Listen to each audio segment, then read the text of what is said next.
집 살 때 2, 3천만 원 깎는 사람들 뭘 다르게 할까요? 연봉으로 치면 몇 달 치잖아요. 대부분 이 방법을 모르고 그냥 집을 삽니다. 실제 지인분이 집 알아보신다고 도와드린 적이 있는데 이렇게 했더니 부동산에서 연락이 왔다고 하더라고요. 더 좋은 위치와 충수인데 더 저렴한 매물이 있다면서요. 심지어 더 깎아준다고요. 근데 아쉽게도 다른 분이 먼저 계약해 버렸어요. 진짜 금매인지 아닌지 망설이시다가 계약이 돼버린 거죠. 요즘 같은 시장에서는 좋은 매물은 진짜 빠르게 사라지거든요. 그래서 오늘은 이게 진짜 금매인지 아닌지 판단하는 법, 그리고 금매가 없을 때 금매를 만들어내는 방법을 알아보려고 합니다. 우선 이거 캡처해 두세요. 그리고 집 보러 가시기 전에 꼭 다시 한번 읽고 가세요. 부동산 한 곳만 가지 마시고 그 다음 금매물이라는 말에 흔들리지 마시고 현장에서 바로 계약금 보내지 마세요. 이 세 가지 지금은 당연한 말처럼 들릴 수 있어요. 근데 막상 현장 가면 다들 흔들리실 겁니다. 많은 분들이 네이버 부동산에서 가격 낮은 순으로 필터 걸고 중개인한테 전화해서 두세 개 정도 추천받아서 집 보러 가시곤 하잖아요. 근데 중개인들이 처음에 보여주는 매물 대부분 상태가 별로인 경우가 많아요. 상대적으로 비싸거나 별로인 걸 먼저 보여주고 그 다음에 상대적으로 좋아 보이는 걸 꺼내기도 하죠. 그러면 우리는 앞에서 실망을 했으니까 오 이거 괜찮다 하고 마음이 열리기도 하죠. 거기다 다른 팀도 봤다거나 가계약 고민 중이라고 하면 마음이 조급해지면서 판단력이 흐려지실 겁니다. 물론 진짜 좋은 매물을 소개해 주시는 분들도 있어요. 근데 그걸 내가 직접 판단할 수가 있어야 하는 거죠. 그래서 가장 먼저 할 건 선택지를 늘리는 겁니다. 한 지역, 한 아파트에 한 명의 중개인만 만나서 계약을 하는 분들이 많은데 이러면 비교 기준이 없어지잖아요. 흔들릴 수밖에 없죠. 최소 두세 개 지역이나 아파트를 동시에 보는 겁니다.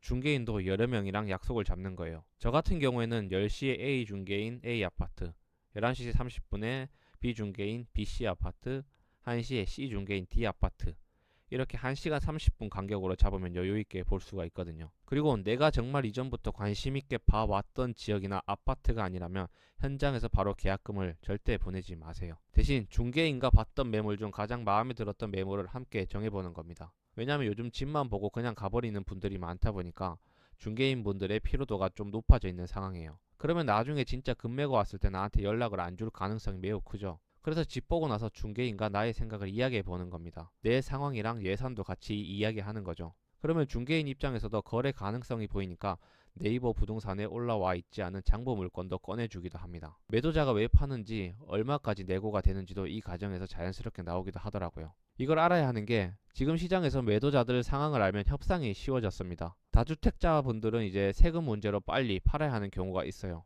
아니면 상급지로 갈아타려는 분들도 있죠. 그런데 자기 집을 먼저 팔아야 움직일 수가 있잖아요. 이런 분들은 거래 속도가 중요합니다. 이런 매도자를 만난다면 가격보다 타이밍이 협상 카드가 되는 거죠. 빨리 계약이 가능하다든지 잔금 일정을 맞출 수 있다든지 이런 말 한마디가 수백만 원짜리 내고가 되기도 했었습니다. 그래서 이런 것들을 잘 파악해 둔다면 좋은 협상의 카드가 될 수 있어요. 이제 이렇게 여러 중개인을 돌고 나면 3개에서 4개 단지 정도가 후보로 남을 겁니다.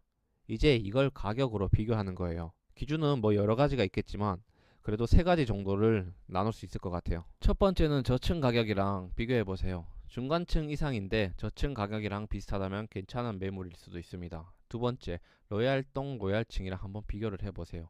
비로얄인데 로얄이랑 가격이 비슷하다면 상대적으로 비쌀 수도 있다고는 생각이 듭니다. 저층 실거래가는 아파트 실거래가에 비해서 최근 1개월 이내 거래된 것을 먼저 보시면 될 것 같습니다. 그런데 요즘 같은 상승장에서 실거래가 대비 호가가 너무 올라와 있는 상황이죠. 그래서 저층 물건 가진 중개인한테 직접 전화해서 물어보는 게 가장 빠른 선택이 될 겁니다. 로얄동 로얄층도 마찬가지예요. 그 물건 가진 중개인한테 전화하거나 직접 가보면 내 물건의 단점이랑 적정 가격을 자연스럽게 들을 수 있다는 장점도 있기 때문이죠. 세 번째, 이건 26년 서울 수도권 지역에만 해당하는 선택지일 건데요.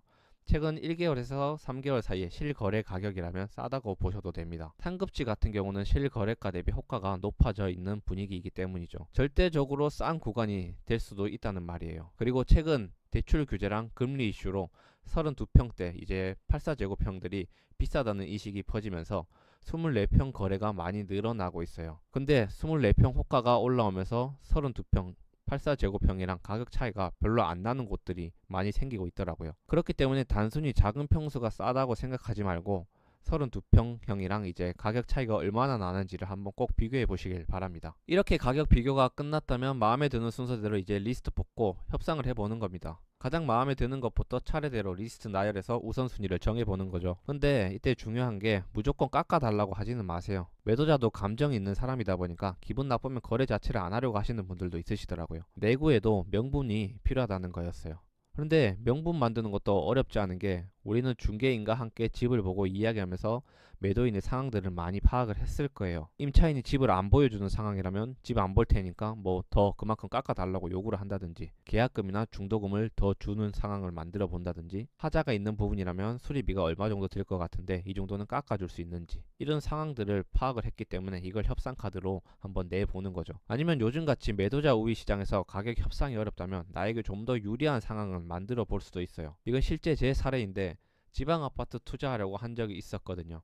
매도인은 6월 이전에 팔고 이사 가려고 했고 투자자한테는 안 팔려고 하는 상황이었어요. 전세 세입자 맞추는 게 부담스러우셨나봐요. 당연히 제가 뭐 가격 깎아달라고 해도 가격도 안 깎아주시고요. 아니면 전세 세입자 맞추는 것도 도와달라고 하니까 역시 이것도 싫다고 하셨고요. 그래서 저는 그냥 뭐 다른 곳을 알아보고 있었어요. 근데 이제 다시 연락이 오시더니 가격은 못 깎아주지만 전세 세입자 맞추는 거 협조해 줄 테니 거래하는 게 어떻겠냐고. 그래서 뭐 이 당시 이 가격도 나쁘지 않고 해서 거래를 했었던 경험이 있습니다. 또 한 번은 수도권에서 있었던 일들이에요. 총 3개 단지를 이제 후보에 뒀었거든요. 근데 이제 3개 모두 다 이제 가격이 안 깎이더라고요. 그래서 이제 그나마 제일 괜찮았던 A 단지랑 협상을 진행하면서 가계약 문구도 주고받고 있던 상황이었어요. 그런데 진짜 설 연휴 전후로 갑자기 B, C 중개소에서 연락이 오는 겁니다. 1,000만 원 정도 더 가격을 깎을 수 있을 것 같다고요. 그래서 저는 처음 제가 원래 하고 싶었던 B 단지 매도자한테 연락을 했죠. 이때 다른 아파트랑 협상 중인 문자도 보여주면서 2천만 원 깎아주면 바로 계약을 하겠다고. 그랬더니 바로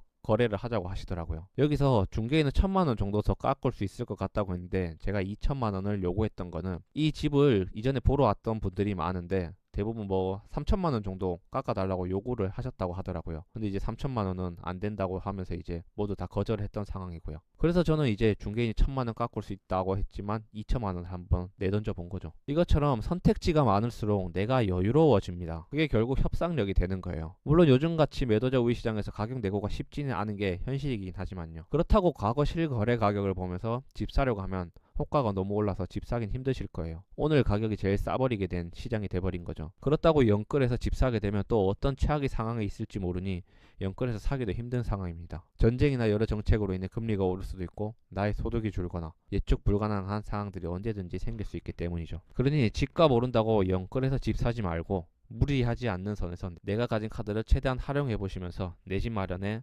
유용하게 사용해 보셨으면 좋겠습니다.